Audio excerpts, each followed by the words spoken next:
This video is going viral. Take a listen what he's saying. In the beginning, he will be talking about the Minneapolis incident, and then he'll move on to some other topics regarding Donald Trump. That only the federal authorities will investigate. I also believe that if the case goes to a trial, and if there is a conviction, and it is a federal conviction, I believe this president will do for the person or persons convicted. I believe he will do for them what he did for the people who assaulted the citadel of democracy on January 6th. Wow. I believe he will pardon. And I believe he will do it without question, reservation, or hesitation, just as he did it for those persons who assaulted this Capitol.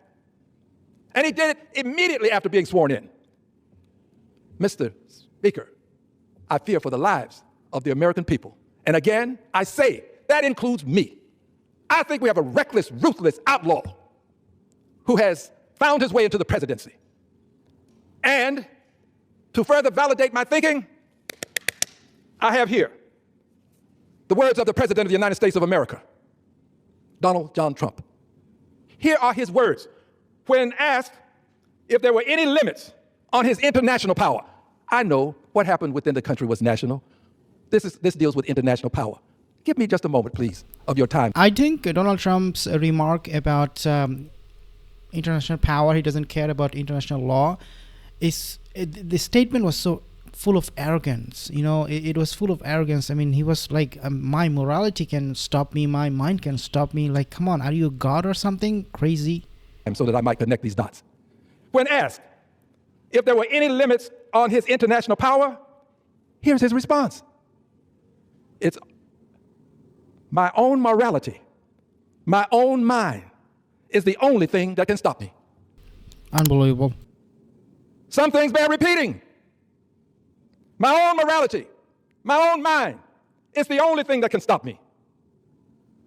Mr. President, what about Congress? What about By the way, guys, this is really calling yourself a god. Trust me, this is how God speaks. This is how Donald Trump is speaking these days. Constitution? What about the power to declare war? And where is that power vested? What about it, Mr. President? Only your mind? Only your morality? I won't go into the president's moral standards. I'll leave that to you. So what the president is saying is,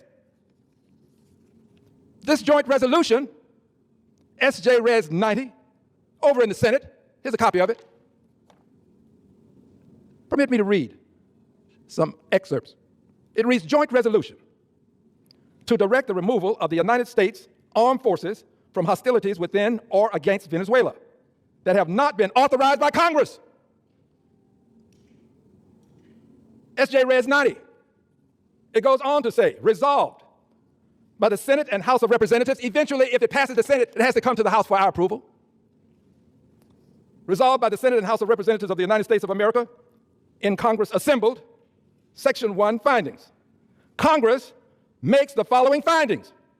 1, Congress has the sole power to declare war under Article 1, Section 8, Clause 2 of the United States Constitution.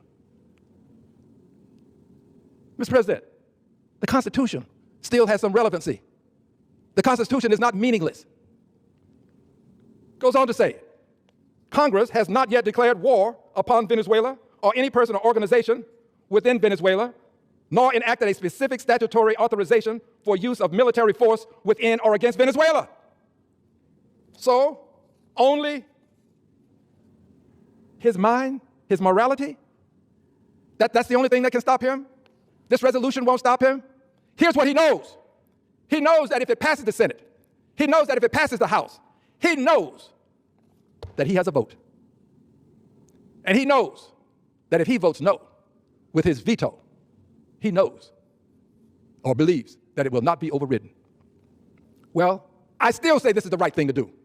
I say this because you cannot allow a president to do what he has done in terms of going to another country, bombing the country, to do this and not put some check on him. At least you have to try. You can't just allow it to happen and decide we'll wait until we can override his veto. Pass it in the Senate even if it never passes the House. You ought to pass it in the Senate. House should pass it. But if the House doesn't, the Senate is doing the right thing. Pass it. Let him know that there are some people who are watching. By the way, the president also gone on to say that the five Republicans who voted for this to move forward, that they shouldn't hold public office again. Threats and intimidation. This president spells the word respect, F-E-A-R. That's respect. He wants people to fear him.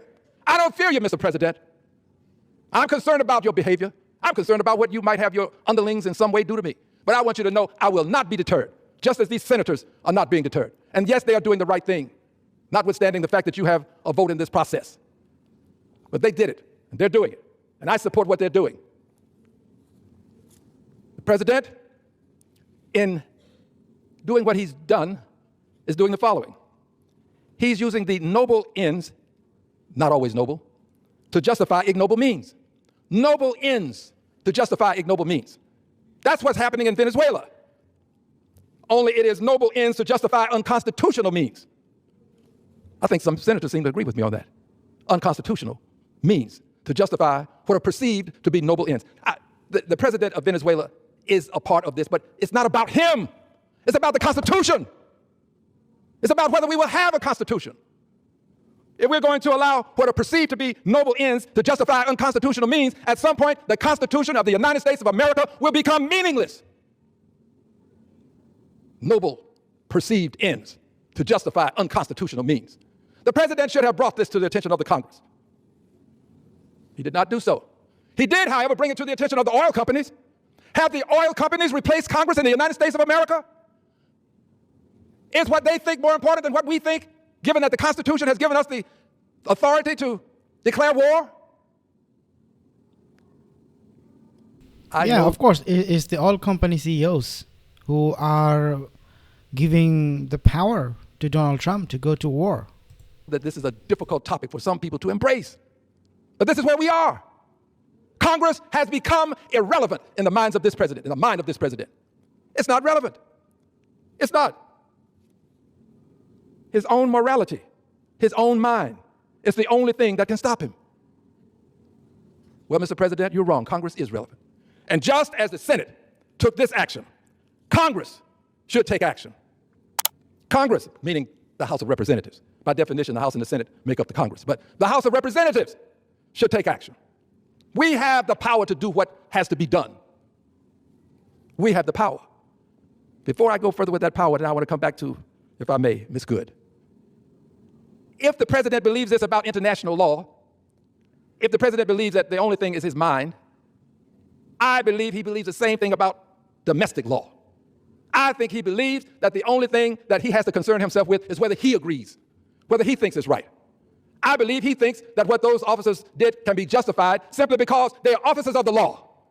I support officers of the law. I don't support outlaws who are pretending to be officers of the law when they are committing crimes. My uncle was a deputy sheriff. I support officers of the law. But I'm not going to support officers who would do what happened to this lady, and the president is then going to immediately back them up. Head of Homeland Security immediately backs them up. The vice president of the United States immediately backs them up. They set the narrative to allow the exoneration of the persons who did these dastardly things. I do personally believe that those officers involved in the killing of Renee Good will be exonerated. They will be pardoned.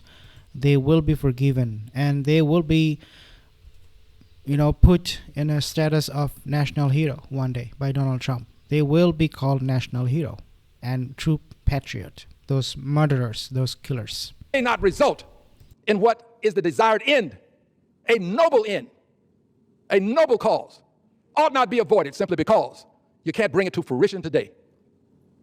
Ought not be. Yes, this thing that we can do is almost sacred. Yes, it requires considerable thought. Yes, this is something that we should do when we have the evidence. Well, friends, I guess the evidence is comparable to the evidence that we had on January 6th when we saw it before our very eyes. After all, this is an indictment here. The trial will take place in the Senate. So there's just one thing that he fears. And he's very much concerned about it and what we will do. Well, I can't speak for anybody else. I don't speak for any of my colleagues who are in Congress. I don't speak for anybody without the Congress. I don't. I speak for one person. So do not now say that the Democrats are doing something. Just say Al Green. Tell the truth. Because on some issues, I believe that it is better to stand alone than not stand at all. So I'm going to take a stand. I'm going to agree with what the Senate has said. And by the way, I would invite you to read all of it because there's much more to it than what I read to you. But I'm going to agree with what the Senate has said when they said the Congress has the power to declare war. And go on, they go on to say Congress has... And also, Al Green, he did say that Trump can now be impeached for this. Means his action in Venezuela, what happened in Minneapolis and all of this. He is very, very confident, Al Green, that Donald Trump can be impeached. Subscribe for more videos.